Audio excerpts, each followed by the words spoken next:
why we want to do this is because in order for us to understand about the Great Tribulation, we want to go to other scriptures to verify it for us, don't we? Mm-hmm. Okay, so now, so far, we see the description of the destruction of the temple. Now let's see if we find the same thing in Luke 21. Let's start reading at verse 5. Now, just to say, I've heard some people say that Luke 21 and Matthew 24 are two different conversations. Right. But if you read Matthew and you read the chapters leading up to Luke, and in Matthew read the chapters leading up to the statement there, they both start with the Pharisees questioning him about why will him and his disciples pay taxes.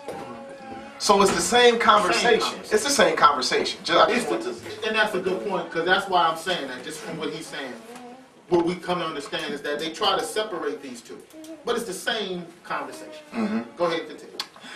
And as some spake of the temple, how it was adorned with goodly stones and gifts, he said, as for these things which ye behold, the days will come in the which there shall not be left one stone upon another that shall not be thrown down. That's what we just finished reading in 24, then, right? Mm-hmm. There should not be one stone left and upon another, right? Mm-hmm. Okay, let's continue.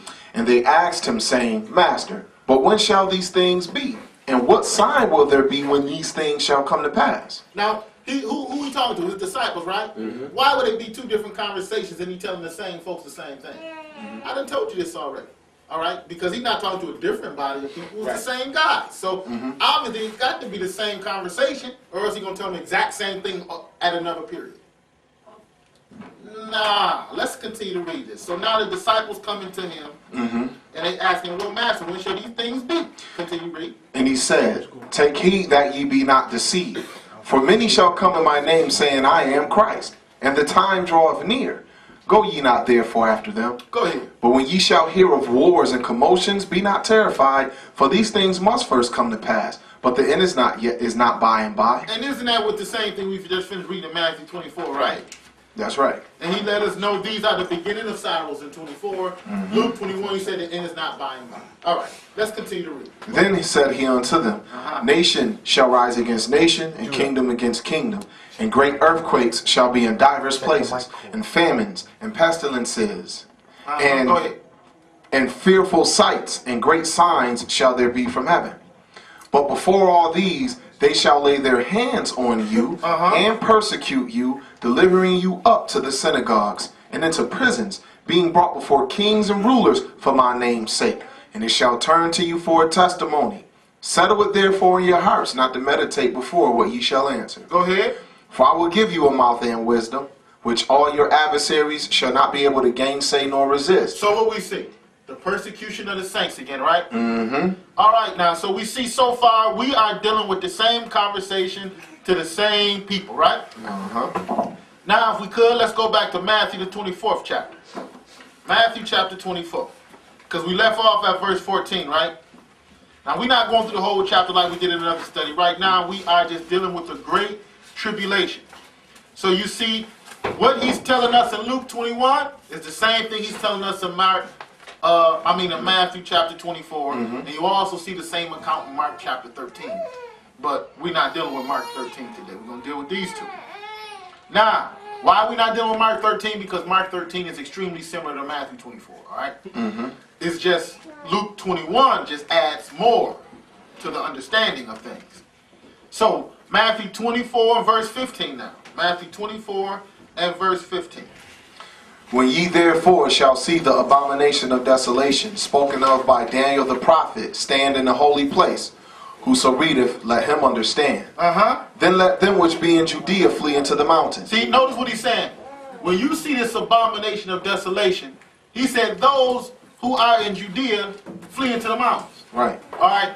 So he's talking about a specific area, all right, that he's dealing with. He didn't say people all over the world. He said those in Judea flee into the mountains, all right? Okay, let's continue to read this. Let him which is on the housetop not come down to take anything out of his house. Neither let him which is in the field return back to take his clothes. And woe unto them that are with child, and to them that give suck in those days. Still talking about the inhabitants of Judea. Right? Let's skip down to verse 21. For then shall be great tribulation. He called it, this is with Matthew 24 and 21. He said, for then, when you start to see this abomination of desolation, all right, come into the land, then shall be great tribulation, he called it. Right? Go ahead and continue. Such as was not since the beginning of the world to this time, no, nor ever shall be. And except those days should be shortened, there should no flesh be saved. But for the elect's sake, those days shall be shortened. Did he say it was for 3.5 years? What about 7? First and half of the week. Is there anything where he gave any number on the length of the Great Tribulation? No. Now, we may talk about 3.5 years somewhere else. And I tell people that I give them this, we can talk about 3.5 years somewhere else. But when we talk in Matthew chapter 24, and we're going to also compare with Luke 21, this not no, he never said no 3.5 years about this tribulation. Okay? So we see, when you therefore shall see the abomination of desolation spoken of by Daniel, and we'll, in fact, we will go there. Let's go there right now so we can get a better understanding. Daniel chapter 9. When you shall see this abomination of desolation spoken of by Daniel the prophet, he said, then let them which be in Judea flee into the mountains. All right? Woe unto them that are with child and who give suck in those days. All right? That's right. And he said, for then shall be great tribulation. It's going to be so bad that such as it shall be great tribulation, such as was not since the beginning of the world to this time, no, nor ever shall be. It'll never be nothing like it again, and it has never been anything like it previous to it. Right. Now, Josephus seen some terrible things take place when he lived and seen the destruction of this temple. All right? But when Josephus seen it, he even said that, man, I ain't never seen such a destruction like this. All right? But we don't have it. We're not reading the books of Josephus today. But we got some news with Josephus. You didn't even see it all yet. Well, he didn't put a time on this tribulation, did he? But he said go back to Daniel, right? Well, let's see if we can begin to develop a time coming from Daniel. All right? Okay. So let's go to Daniel chapter 9, and we're going to start reading that verse. I'm sorry, yeah, Daniel 9, I said, right? Verse 24. We're not dealing with the 70 weeks. We got other studies on that. So I'm going to briefly go past that 70-week thing.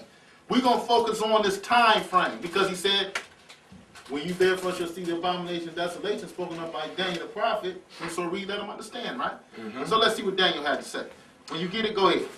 70 weeks are determined upon thy people and upon thy holy city to finish the transgression and to make an end of sins, and to make reconciliation for iniquity, and to bring in everlasting righteousness, and to seal up the vision and prophecy, and to anoint the most holy. Okay, go ahead. Know therefore and understand that from the going forth of the commandment to restore and to build Jerusalem unto the Messiah the Prince shall be 7 weeks and 62 weeks. What did Gabriel tell him? Man, know and understand, right? That's why he said, listen, spoken of by Daniel the prophet, whoso read it, you need to understand this.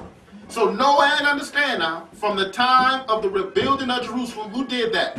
That went under the order of what? Nehemiah and Ezra. Nehemiah and Ezra coming out of Babylon, rebuilding the city and the sanctuaries, or the temple. Continue to read. The street shall be built again, and the wall, even in troublous times. Because Nehemiah and them said when they was building, they had to have a tool in one hand and a sword in the other. Go ahead and read.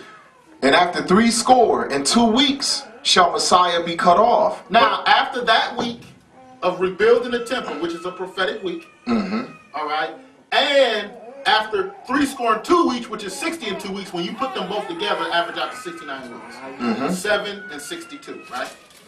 Right. He said, now after these 69 weeks now, because it's 70 weeks of prophecy, after these 69 weeks, which average out to roughly 483 years, shall the Messiah be cut off. All right, so after 62 weeks in that first week of rebuilding the temple, it brings you into what? The 70th week. That's right. 9 weeks done passed, right? Okay, that's now right. Go ahead and continue. So after this, then the Messiah shall be cut off. Who the Messiah? Yeshua, right? That's right. Yeshua the Messiah. Go ahead and read. But not for himself, and the people of the prince that shall come shall destroy the city and the sanctuary, and the end thereof shall be with a flood, and unto the end of the war desolations are determined. He said, now, after the Messiah, okay, the Messiah shall be cut off, but not for himself. We know that he died for the people. and the